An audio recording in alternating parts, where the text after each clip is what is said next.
Well, hello everyone, and welcome back to Professor Layton vs. Phoenix Wright. Previously, the trial began, and, a bit of a disarming circumstance happened. You see, Emir Punchenbog the First took Layton's arm and tried to sell it, and that's how he got all those gemstones on his body, and, what a guy. Well, anyway, we may have proved that Layton was not holding a dagger, but that's pretty much it. It's interesting. I don't quite know where Phoenix will go from here, so I guess we'll just have to find that out, huh? Let's resume. Yeah, I think we are here on a new session of testimony, so yeah. I was only focusing on the professor, so I don't remember much else. I don't know. Got there last. Besides, that thing was glinting and glittering away, so I couldn't see much else. Bewitched by love or beloved by a witch, the poor cove knows not which is which. Dearie me, I remember. How obvious it seems now. The staff was dropped before the statue fell over. Whoa, wait a minute. What you all said just now is totally different from your previous testimonies. Sir Blue Knight, you are starting to notice it now, aren't you? That is the way of magic, such is the effect this black art tends to have upon those who witness it. The witnesses are not lying, but simply having trouble remembering the truth. What a convenient excuse. Confronted with magic, their brains turn to mush, huh? Ever since our ancestors drank from the fountains of wisdom and obtained the capacity for reason. Huh? Witchcraft has been the one thing to remain incomprehensible, even to the most intelligent of us. Nevertheless, the onus is on us to stand up against magic and pass judgment on these witches. And so, here we are, doing battle with the weapons of the wise, words. With words, we shall pass judgment upon this supposed witch. Defender, you may begin your interrogation and help us arrive at the truth. Crazy bit of lore there. Huh. I was only focusing on the professor, so I don't remember much else. Hold it! Luke, you said before that you heard the scepter fall to the floor, and that was after the professor fell over. I thought so. I thought so before, but now. The more I think about it, the less certain I am that I actually heard it. How could I have been paying attention to anything else when he was... sob? My memories of everything else are too fuzzy. I guess Luke was too shocked to take in his surroundings and notice anything else. I doubt I'll get any more information out of him for now. I'm sorry, Luke. I understand how hard this is for you. Let's move on to the next witness. I don't know. Got there last. Besides, that thing was glinting and glittering away, so I couldn't see much else. Hold it! And that thing would be... the arm of that shiny gent next to you, Bluey. Poor Professor Layton. More valued now than ever before. And you didn't notice the scepter on the floor. Yeah, a big golden arm is a big golden arm, but what about the gemstones? You know, I wasn't even looking at the floor. My eyes were kinda glued to me new source of income. If anything, I may have looked up at the ceiling since that's where it was pointing. Finders keepers, eh? Into me pocket it went.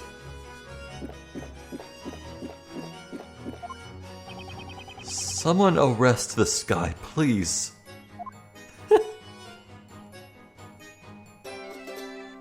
Bewitched by love or beloved by a witch, the poor cove knows not which is which. Hold it! Would you mind translating your song into plain speech?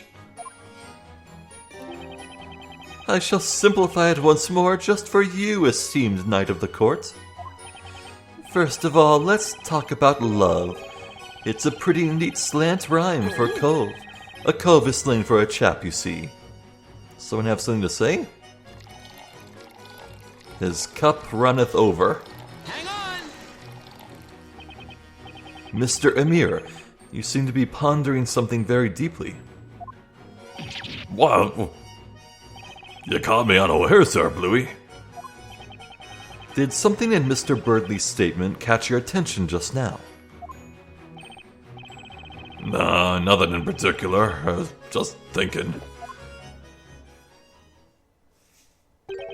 That bard song really got to me. I really kind of feel it in me heart.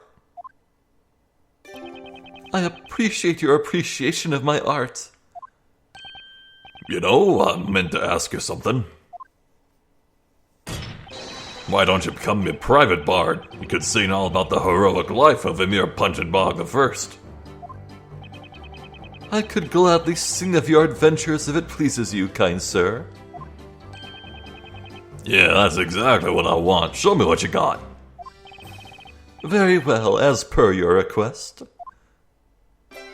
O grand Emir Punchinbog the First, will new fortune quench your thirst? Wow. Having bravely filched the golden arm, now you've duped the pawnshop man. I hope my song was to your liking, sir. Yeah, very poetic. Gulp, gulp, gulp, gulp. Your drinking manner is quite inspiring, but whatever is that skull bottle hiding? I love how it's all backhanded compliments. Incredible. So, we've learned nothing useful at all. Just that Emir has questionable taste in music. Sometimes it is best not to probe too deeply, Sir Blue Knight. Well then, let us just pretend we heard none of that and proceed with the interrogation. Yeah, I thought so. Primstone's words here were the only thing that actually seemed like it could have something to it. Dearie me, I remember. How obvious it seems now. The staff was dropped before the statue fell over. Hold it! But you haven't said anything about that until now. Well, that couldn't have been helped. How so? Now, everyone, listen well. Pencils in hand, be sure to take notes. Miss Primstone's lesson number 4. Memories are not always pretty. Some things are better forgotten. Trying to remember them only leads to trouble. This will be in the next exam. You are saying that the victim fell over and his arm broke off after the scepter was dropped, are you not? Correct. Well done. And so the contradiction is no more. Objection! But that's inconsistent with all the previous testimonies. Objection! You're quick to forget what I have told you, Sir Blue Knight. The witnesses are not lying. They are merely having trouble remembering the truth. We must do our utmost to find the truth within what they say. It's no use. These guys aren't making any sense. What Inquisitor Barnum said must be true. They've been confused by magic. Isabella. We always try to make sense of what we see. So when what we see makes no sense, we lose track of what's real. I guess that makes cross-examination a little pointless. At least when everyone here believes it's so easy to get confused by magic. Well, we need to do something, or else Maya will be done for. I'll listen to the witnesses again and try to find something we can use. Good luck!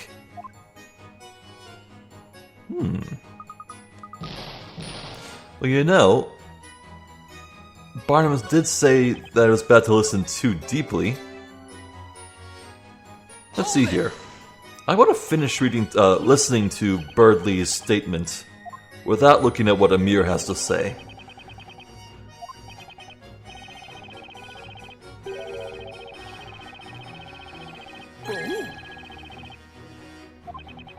Then we have the word witch, and it's homophone witch. Is Birdley still thinking? He is. Well, it's probably the same statement, so... right. Next we have the delightful consonants of beloved and bewitched. It is ultimately a song about confusion. I'm confused.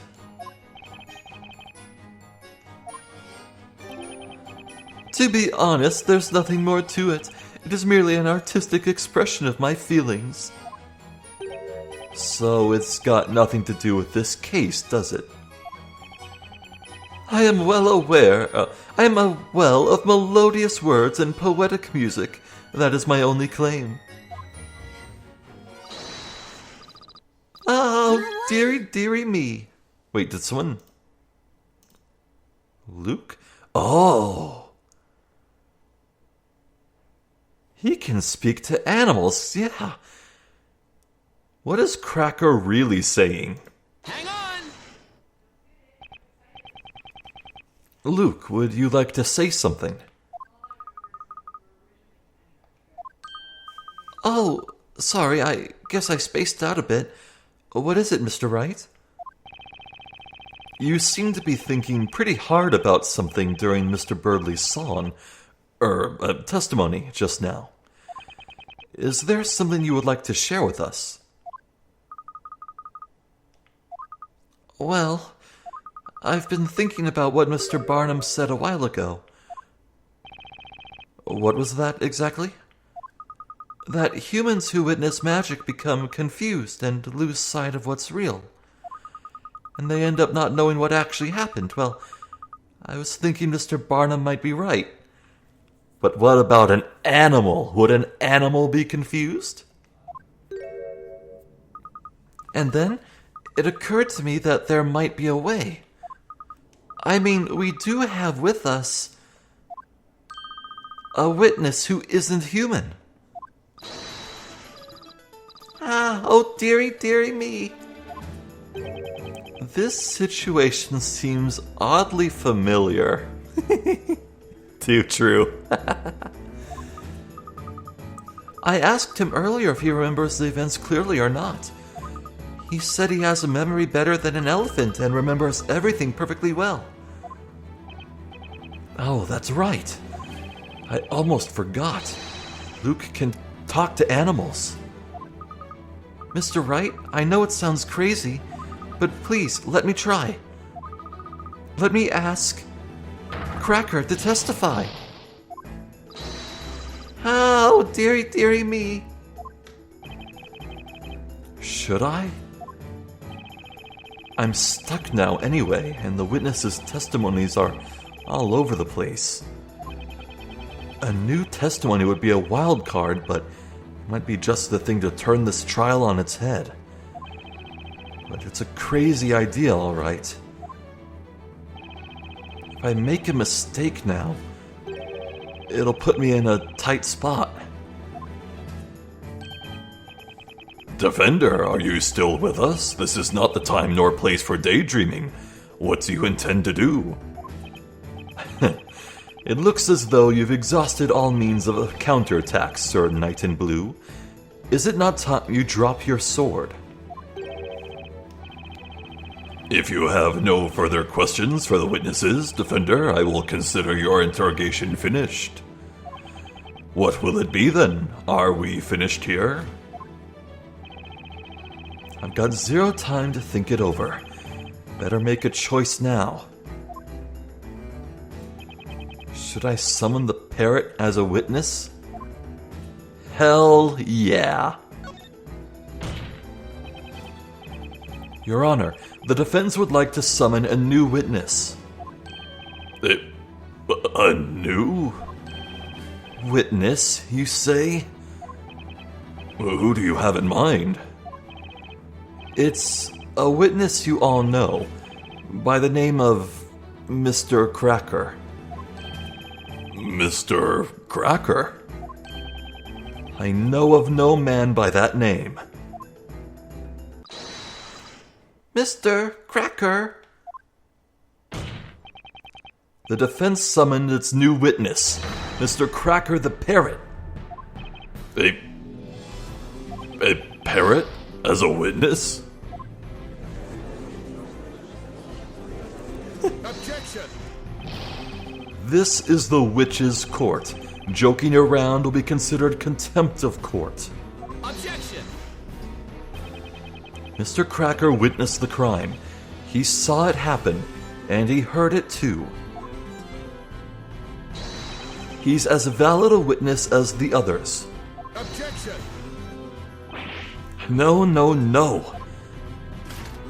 That bird is nothing but a pet animal. Referring it to it as Mr. will not change that. Objection! Humans are confused by magic to the extent that they lose sight of what's real.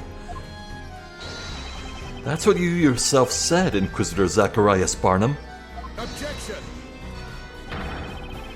Calling me by my full name does not help justify such brash foolishness. The Inquisition is against interrogating a parrot. By the way, kind sirs, I suppose you should know that my dear companion never forgets a sound he hears. He remembers everything he hears, huh? It's definitely worth asking Cracker to testify. The court sees the situation as follows. The witnesses' testimonies do not hold together. In fact, they are as erratic as that bard's songs. I cannot see this trial getting any more confusing. Very well, the defense may summon this avian witness. Can you believe it? What's up with Mr. Blue Suit? Summoning a parrot as a witness?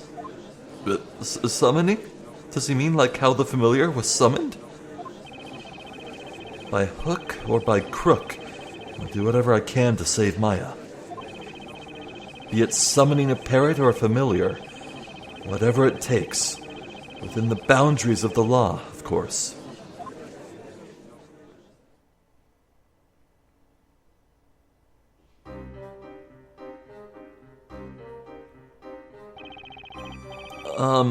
All right, witnesses. Objection!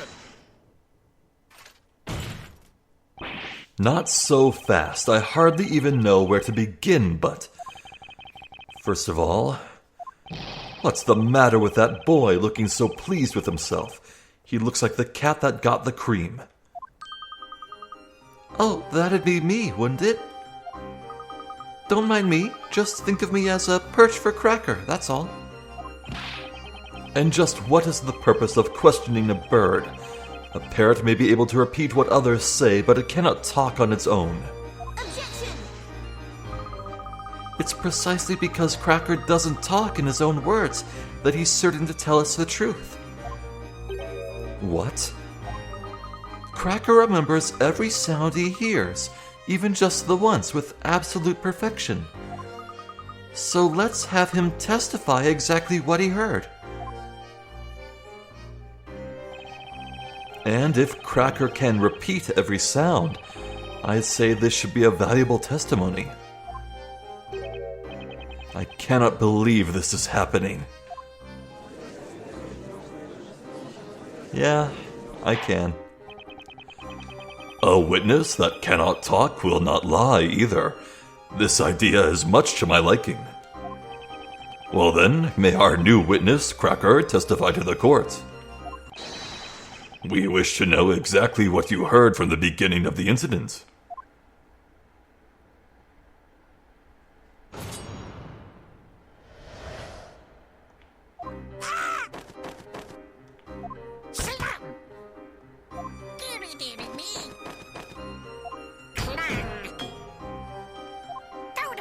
Objection!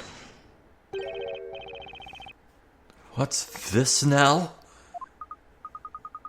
Why, those are the sounds of the incident, exactly as Cracker heard them. So why was Goldor the final? Well, actually no, that wasn't Goldor, it said Godor. Ludicrous. Evidently, this is nothing but a farce after all. What do you mean, Inquisitor Barnum? I must admit I found the parrot's testimony quite impressive. Even if that bird can accurately recall the sounds, it is clearly useless when it comes to the order of events. You mean there's a problem with the order? First, the witch used magic to turn the victim into gold. Then the witnesses arrived. It is reasonable to assume they cried out in terror when they did so. And yet this testimony does not accurately convey such an order of events. It starts with a sudden scream, followed by the door abruptly opening, and then a witness crying out, Primstone. Next, we hear the victim having turned into gold falling down. So far, so reasonable. But the real issue is as follows. The parrot seemed to think the witch cast her spell after the witnesses entered. Such a suggestion is inconceivable. Why, didn't we just say that their minds are jumbled and they don't know what they saw? The reason is simple. At that time, the victim had already been turned into gold. Oh. Indeed, it is as you say, Inquisitor Barnum. The parrot's capacity for imitation is excellent. I will concede that its testimony does have some entertainment value. However, this animal's testimony cannot be allowed to stand as proof in this honorable court of law.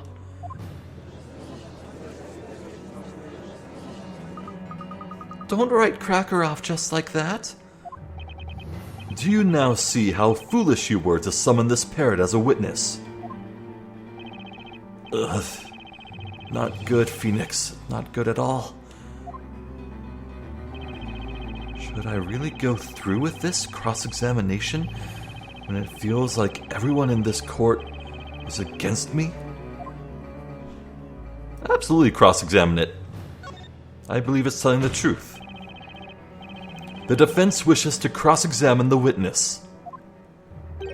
What? Are you serious? Did you not hear what I said?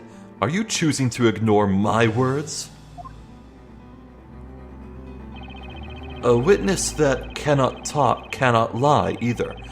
This parrot's testimony is the naked truth. He's simply repeating the sounds as he heard them. It's humans who make assumptions about the meaning of those sounds and arbitrarily decide whether the testimony is good or not. But as knights of the court, shouldn't we be striving to uncover the truth to which this parrot holds the key? The truth, you say? Very well. Show us the truth that this bird purportedly knows. Interrogate that parrot. Meanwhile, I shall enjoy the show. Will you? Will you do it, Mr. Wright? Do you think it's hopeless? Defender, you may interrogate the witness.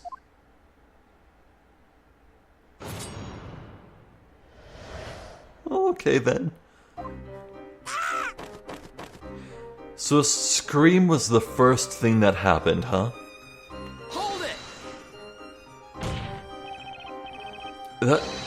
That's Maya screaming. Oh yeah, I may have let out a teeny scream. I was so horrified when the professor suddenly turned into gold like that right before my eyes. So that's when... Objection! The accused seems to yearn for the flames so much that she cannot wait to receive her punishment. If she wishes to live any longer, she would be wise to remain silent. I'm really sorry. I won't talk again, I promise. Unfortunately for you, Sir Blue Knight, there is no way you can prove that it was the voice of the accused. Objection! You're wrong, Inquisitor. All we need to do is have her voice print analyzed and we'll know straight oh. Analyze what? A voice print? It's nothing, just forget what I said. Oh boy, this world is driving me crazy. Well then, you may carry on with the interrogation. I'm not sure any of the Ace Attorney games have actually had voice prints as an actual data. Interesting. Hold it! Was that the sound of a door being opened? La la la la! Huh? Question. Hang on! Excuse me, Mr. Birdley? How may I help you, sir?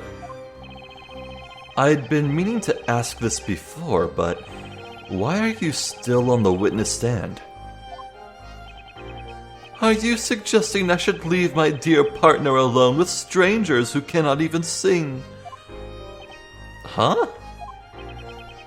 The very sight of Cracker causes the finest of songs to effortlessly form in my mind. Stilton, cheddar, or smoked cheese. I like my crackers with any of these. Dude, smoked Gouda is the best. That was the cracker song. Is it not crisp and full of flavor? Right. Anyway, would you mind remaining quiet for the rest of Cracker's cross-examination? I suddenly got the munchies. Continue the interrogation.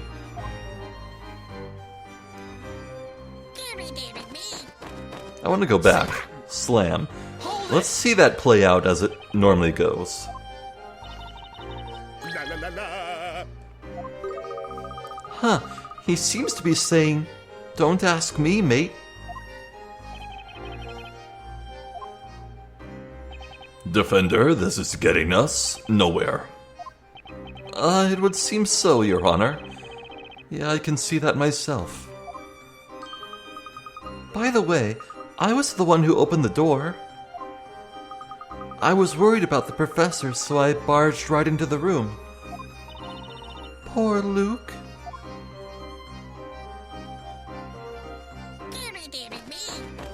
Hold it! I think we all can agree that this sounds like Miss Primstone, right? When we entered the room, we all kind of reacted in surprise. Oh? Hang on! Mr. Birdley, can I ask you something? So many questions for Birdley the Bard, but most of them I shall disregard. I have felt your keen gaze upon me for a while now. You can't help admiring me, can you? The statement you heard earlier, was there anything you'd like to comment on? I wonder if there was. My peerless companion, what do you think? Hang on, hang on, hang on, hang on. Oh, Mr. Wright, he's imitating you perfectly. How adorable. I can't say I share your love for the bird, Espella. It feels like it's mocking me. Carry on with the interrogation. Well, let's see. Wait. Let's see this play out normally. Hold it!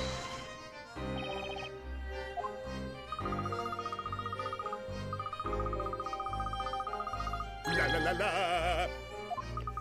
But I guess the teacher's voice stifled all the rest. Miss Primstone is known for her stentorian voice of authority, allowing her to easily rise above the chatter of unruly children. I've never heard of stentorian. Interesting. Her voice would still be ringing in the pupils' ears long after a class had finished. Ah, that takes me back. If only Maya's scream was as easily recognizable. Right, let's move on to the next sound.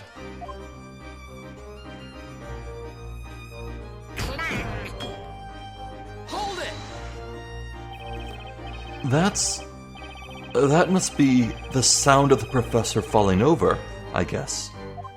La la la la! Professor. Oh, Hang on! Mr. Birdley, can I ask you something? So many questions for Birdley the Bard, but most of them I shall disregard. I have felt your keen gaze upon... Oh, it really is looping. Huh.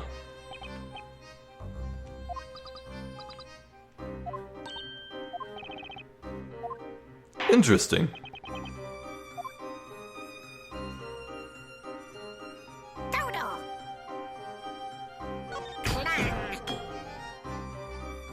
Hold it! La la la la! I guess I'd better not pursue this one. Luke, you poor thing. Okay. Now here's the interesting one. Go door. Go to the door? Hold That's not Goldor. That's the magic incantation, isn't it? it! Objection! Preposterous. At this stage, the victim was already on the floor. The transmutation spell had to have been used much earlier than that. I wonder... Luke, what about you? Did you hear the incantation too? La la la la! Oh? Hang on! Mr. Birdley, can I ask you something? Oh, son of a...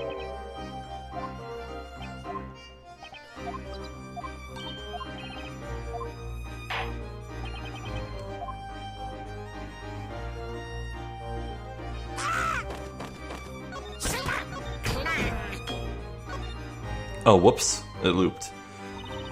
Do you think there's anything important in Mr. Cracker's testimony? There does seem to be a fundamental problem with what he repeated. Why would the incantation come after the professor was turned to gold? But Mr. Cracker can't tell lies, right? Yeah, he can only repeat the sounds he's heard. Maybe we're just misinterpreting Cracker's testimony. For the time being, let's have another look at the court record and the Grand Grimoire. Yes, of course. This time, let's go to the go door.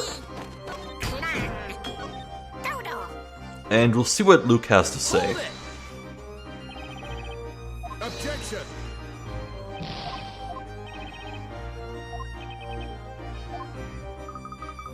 La la la la!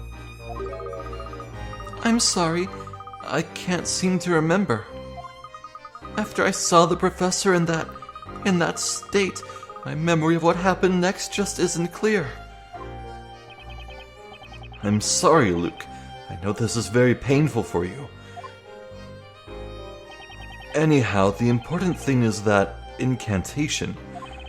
Somehow, I get the feeling there's something odd about it. It just doesn't seem quite right. Oh, looks like I have to do this manually then.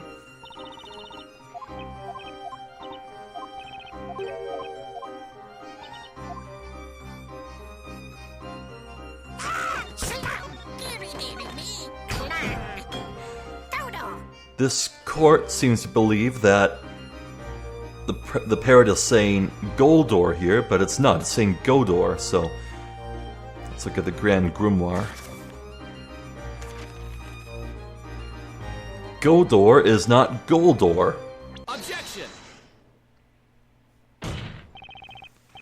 There is a critical contradiction in this testimony. We are all aware of that, Sir Blue Knight. This contradiction is between your so-called desire to find the truth and the fact that you are interrogating a parrot. That's not what I'm talking about, Inquisitor. There is a contradiction here that makes one thing particularly clear. The fact that we have clearly all made a wrong assumption. How so? Luke, can you ask Cracker to repeat the incantation once more? Oh, right, you are. Godor! Godor! Godor?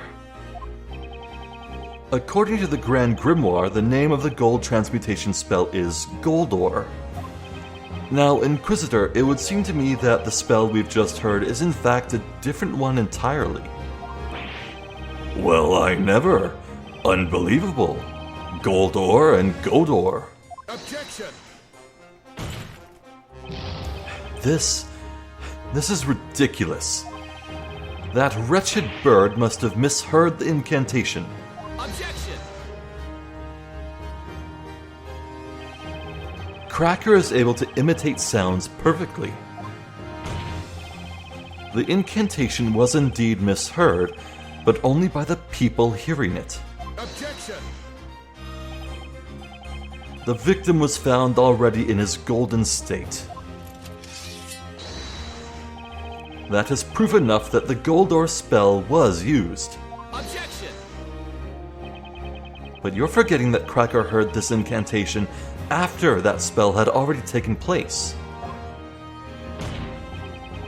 Which makes it entirely possible that this Godor spell was used as well. In other words, another spell besides the gold transmutation magic must also have been used. Another spell that we haven't yet considered. Now, the next question that needs to be asked is, just what is this Godor spell? Objection! Utter foolishness. This is absurd. As convenient as it would be for you, there is no way that a spell by the name of Godor exists. Oh, Mr. Wright. Huh? What is it? I found it, the page about the spell, Godor. I swear if it's green. It's listed in the Grand Grimoire. Right here. It Exists? What?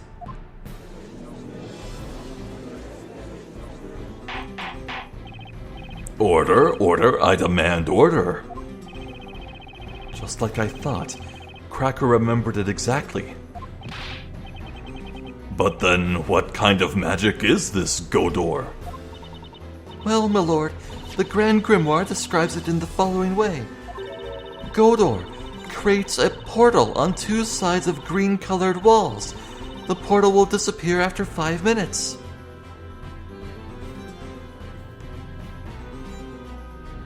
I wish I even said what I thought. What do you want to bet it only works on green-painted walls? Ugh.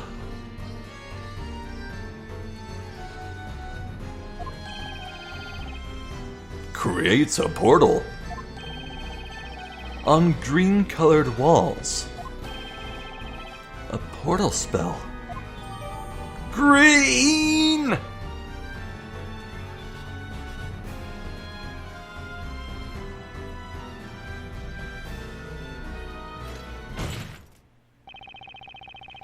Aren't you a lucky man?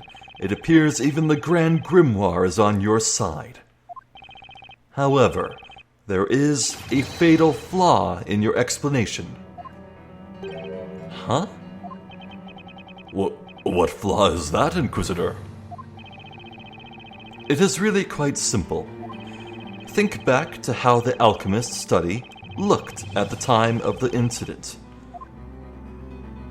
Uh-huh. Do you remember any green walls? Because I do not, there were none. Says you. Get your eyes checked. All the walls were coated with white plaster. In other words, it was impossible to use Godor in that room. I too have visited that alchemist study since the incident. I remember very well that all the walls in that room were a dull shade of white. Your little theory was interesting, Sir Knight in Blue, but it has proven to be nothing more than that, a mere wild guess. As long as you cannot prove that this Godor spell was used, your little theory shall be considered no further.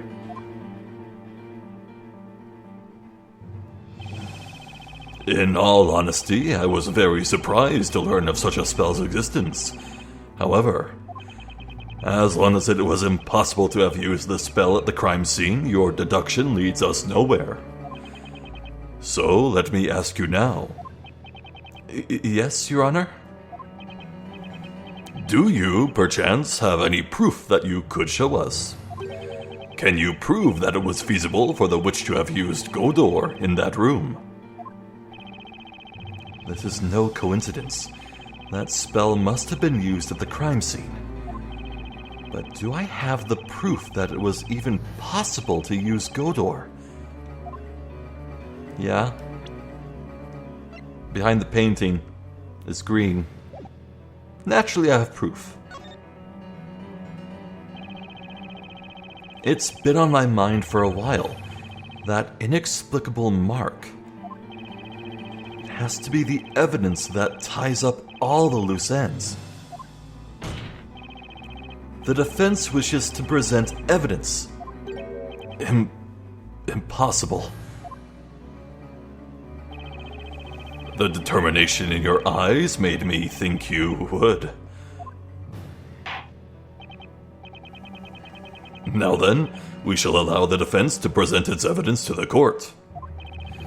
Present the proof that the spell Godor was used at the scene of the crime.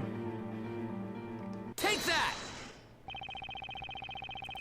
The walls in the study are coated with white plaster. Not all of them, though. There is just one spot which is green. Oh, there is? I noticed it when investigating the crime scene. You may recall that there was a small painting behind the desk. And for some reason, the wall behind it was painted green. It was what? I recall seeing that painting myself too, if we look at this floor plan. I'd say it was around here. Mr. Wright, I'll mark it on the floor plan. It's been bothering me since I saw it, but now it's clear what it was. At the time of the incident, a portal opened up behind that painting. In other words, that was the wall utilized for the spell Godor. Objection! You're certainly persistent. You just want a portal to be there so much, don't you? The wall behind the painting was green, and that's a fact. Incidentally, I remember that painting well. It was a small landscape piece. How did you get the book? About the size of, say, an open grand grimoire. Yes, it was about that size indeed. A small, adorable picture. Even if a portal had opened in that small patch of green, no person would be able to pass through it. In fact, they'd just about be able to put their arm through at the most, and that's really all you need, huh? Just stick your arm holding the wand through? Shoot, man, it even makes it possible for the rod to appear where it did in relation to the severed arm. So will you please explain how a witch could possibly have escaped through a portal this small? He's right, Mr. Wright. No one could have got through a portal that small.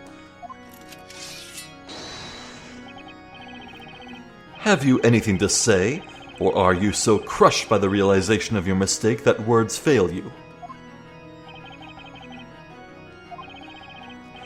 The portal was too small for a person. It doesn't require much thinking to figure that out. But that aside, a very obvious question remains. If it wasn't a human, then what could have passed through that portal? You have put an interesting spin on things. Why don't you answer your own question? You talk as if you know everything, so please, enlighten us. A small portal was opened in the wall at the crime scene, and I have all the clues as to what that could mean. What went through that portal was something else. Well, I mean, could a familiar count as a small animal? Like, I believe Eve might be a familiar. I think it was the familiar, so let's go with something else. No human could have passed through a portal that small. Even a witch couldn't have pulled that off.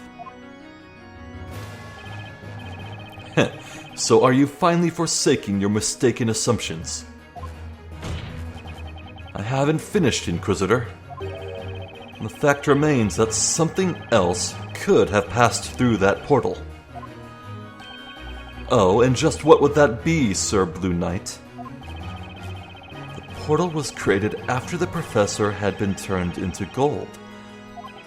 The witch had a good reason behind that. She must have had to move something through that portal. You have captured my curiosity. I'd like to know what passed through the portal. Tell us, what did the witch use that magic portal for? Either the familiar or the Telea Magica. If you look at the floor plan,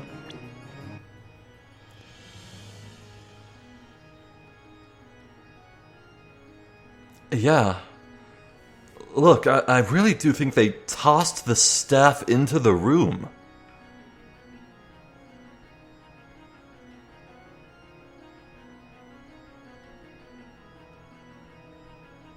I think that's it.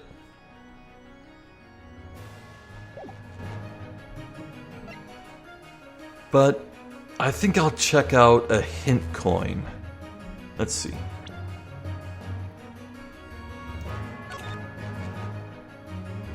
Good, the grimoire is locked.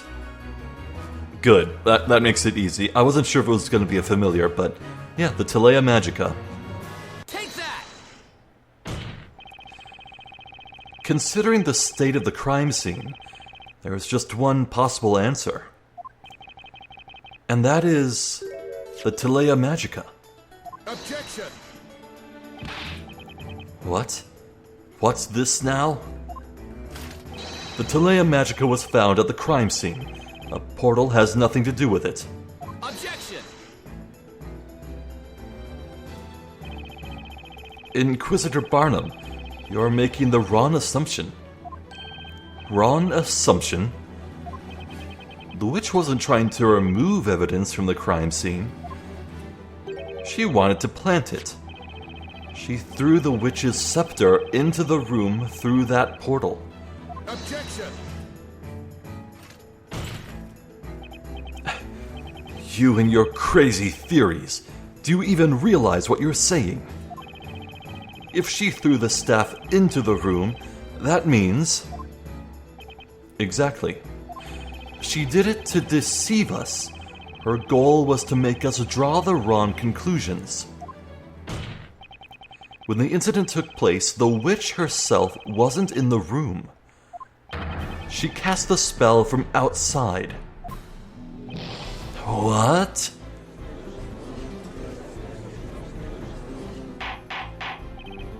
Order, order, order, I say. And that's not all. There's even more proof that the staff was thrown into the room from the outside.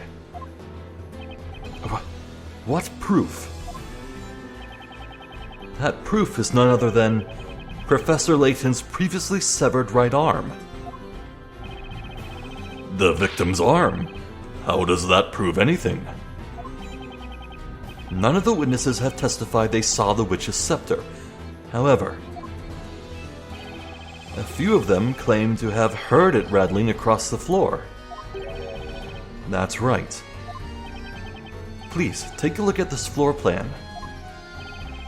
Since the arm was standing upright here, we know the defendant couldn't have been the one to have dropped the scepter.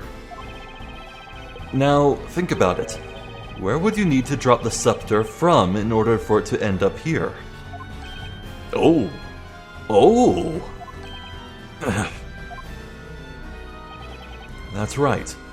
The scepter could only have come from the small portal created by the spell Godor.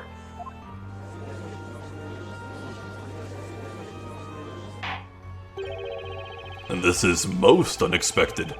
The witch wasn't in the room when the crime occurred. Or at least that's the defense's claim. It's the only thing that explains all the contradictions we've run into. Objection! Sir Blue Knight, with that imagination of yours, you could aspire to write fantasy stories. A nice try, I must admit. However, this line of assertion is futile. There is a glaring contradiction in your words. Another contradiction? Oh, whatever are you referring to, Inquisitor Barnum? This is the Telea Magica that was used in this incident. As we have established, there are 2 magic gems in it. One for the gold transmutation spell, Goldor, and one for the shadow familiar spell, Thamalia.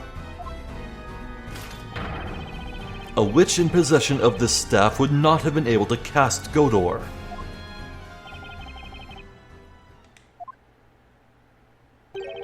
Yes, you're absolutely right. But you can't write off all the evidence supporting my theory as mere coincidence. Why must your agreement always be followed by a but? What I'm getting at is... this Telea Magica is not genuine. Not genuine? That's right. And naturally, the one responsible for this deception is the real culprit of the crime. Enough of the suspense. It's too much for a man of my age. The defense shall reveal what is meant by this so-called deception.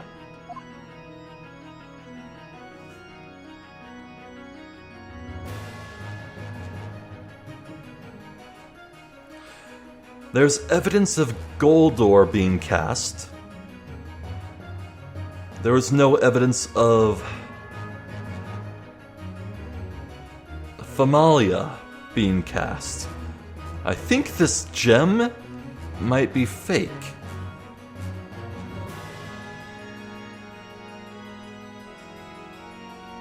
If you remove every logical explanation, what's left is the impossible, and the impossible must be true.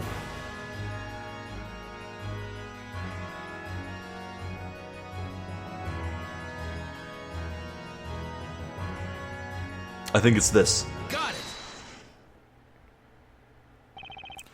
First, I want to clarify one thing. Can we be certain that the Telea Magica in question is authentic? Without doubt. The metal rod in its center is called the Spina Magica. The witch's mark on its tip is clearly visible and highly detailed. It is impossible to forge, even by the finest craftsmen in all Labyrinthia. I can guarantee you its authenticity.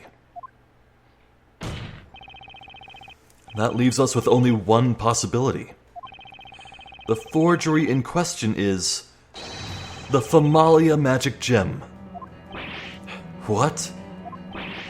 A forged magic gem? Objection.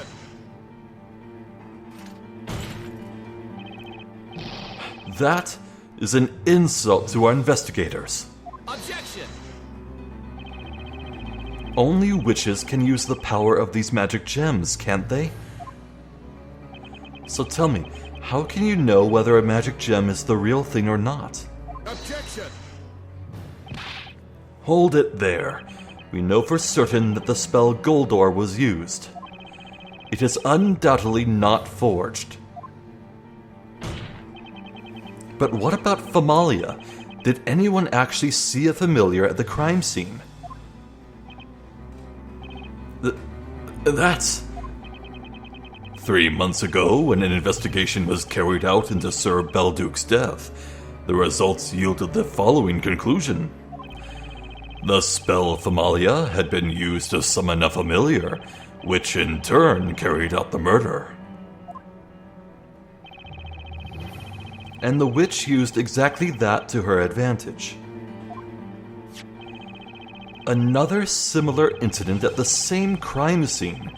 Don't you think that would be the perfect opportunity for the witch to frame the defendant for her crimes?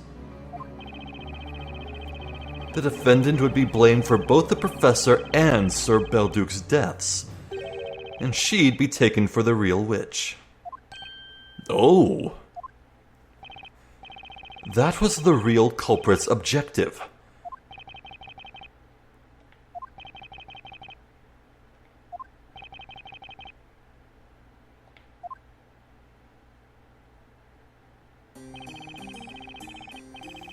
There is a chapter in the Magic Archive, an old collection of tales of the occult, about the way to test whether or not a magic gem is genuine. How can we test it, my lord?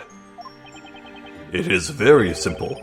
A genuine magic gem is composed of a mineral with a density lower than that of pure water. All you need to do is see if the magic gem floats on water. That is simple indeed. I like how they actually worked in the sink or swim test for witches into this. That's awesome. Well, I mean, the actual tests themselves in like the Salem witch trials was horrific, so not awesome in that regard, but all non-magical minerals in our world, with the exception of sepiolite and a few other special kinds, sink in water.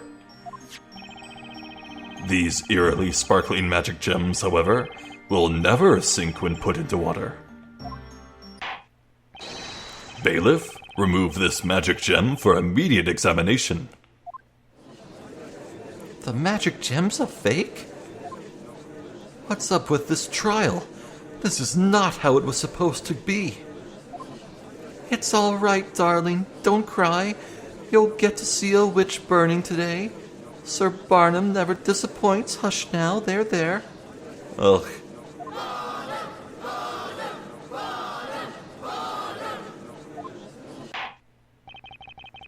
Defender, if your theory is correct, this could be the biggest occult crime in history. bigger than burning never mind. But another important question remains. I wonder if you can answer it. Who is this supposed real witch that threw the Telea Magica through the portal? The real witch? There's only one person that comes to mind. Frankly, I still find it hard to believe. But it's the only possibility. Once I indict her, there'll be no turning back. Knowing the consequences, should I give them her name? Mr. Wright. In Labyrinthia, witches are punished by fire. I know you think that's going too far. But even in a world that seems so insane to you, those who take the lives of others must be punished. That's a universal law, isn't it? Yeah, but not with death. The witch turned the professor into a golden statue. And that's not all. She took the life of the alchemist, too. And now she's trying to pin the whole thing on Maya. I can't just let her get away with that. Well then, defense, let us hear your theory. Who is this witch responsible for using Godor and then throwing the scepter through the resulting portal?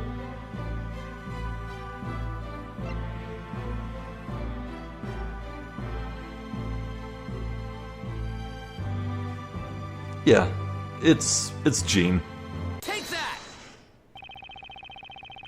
When you've eliminated the impossible, whatever remains, however improbable, must be true.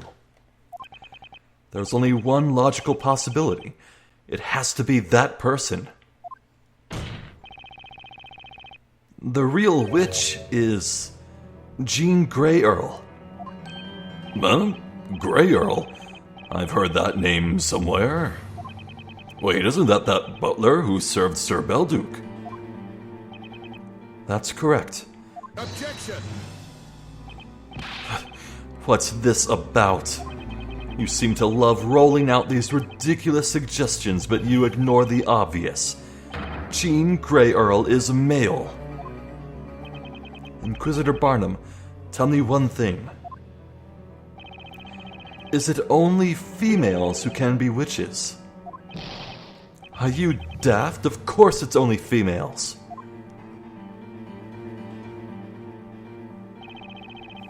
Never in the history of this court has there been a male witch. You're so utterly ignorant. You should be ashamed of yourself. Alright, well, I'd like to ask another question. Is Jean Grey Earl really a male? Huh? What? What a ludicrous question. The defense is certain that Jean Grey Earl is the witch responsible for using magic on Professor Layton.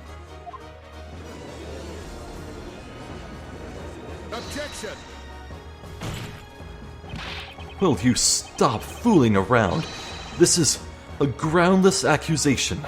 Objection! Groundless, you say? I'm afraid that's where you're wrong. At the time of the crime, Jean Grey Earl was in the room next to the alchemist's study. And one of the walls in that very room was painted green. It was? What's more, that green wall was the one adjacent to Sir Belduke's study. What? This is madness! Inquisitor Barnum, quickly have the butler summoned to the court. Have Jean Grey Earl brought here immediately. Certainly, my lord. It shall be done. Well, this is getting interesting. There is no need for that. Oh, they're here? I am here. I shall come down right away. Where is your green gem brooch? Ah, it's you. Well then, Mr. Wright, shall we begin? Jean Grey Earl. It would seem this trial has turned in a new direction. I think we all need a bit of time to take it in. We shall take a brief intermission. Inquisition, defense, sharpen your swords and wits to prepare yourselves for the next stage of this battle. Yes, Your Honor. It shall be done, my lord. By the time we resume, the examination into the magic gem should have ended as well. Now the court is adjourned for a brief intermission. To be continued. Right now.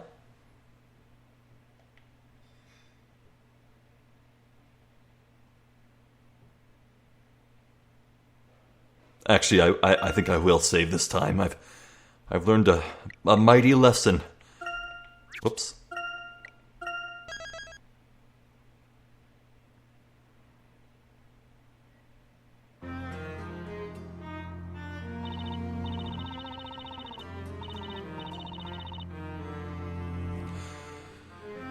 Whew.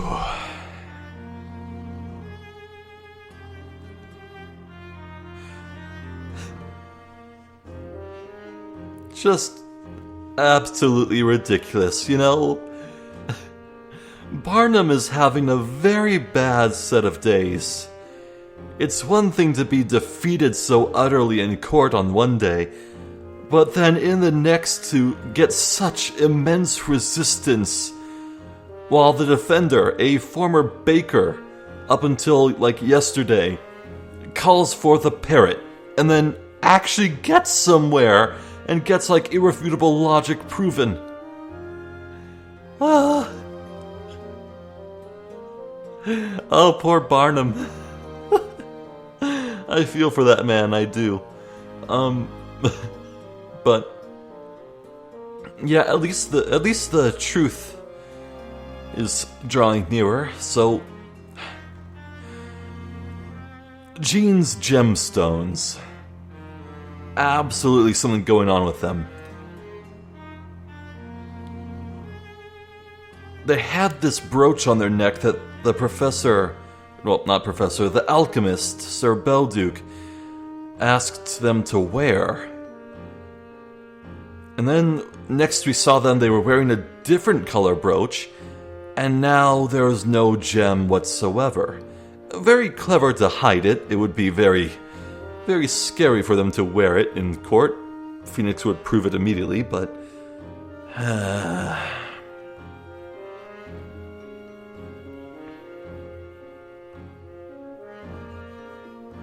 So I wonder if the remainder of this court will be just solo interrogation for Jean. Like, I think it would be reasonable to say that, Emir, Primstone, and Birdley have all said and done their pieces. Like, there could be more stuff with Luke, who knows, but... Yeah, no, I think it might be focusing solely on, Jean, which is pretty neat because it might bring back, like, the multiple lines of dialogue testimony, like what we saw with, in the initial trial with, what's his name, the guard, and Al Dente. Could be more of that kind of formula, like more classic Ace Attorney. I'd be down for that, but whatever's coming next, I know I'll really enjoy it, so... I'm Zephyr the Jester. This has been more Professor Layton versus Phoenix Wright. Thank you for watching. Hopefully, I'll catch you next time. So until then, please take care.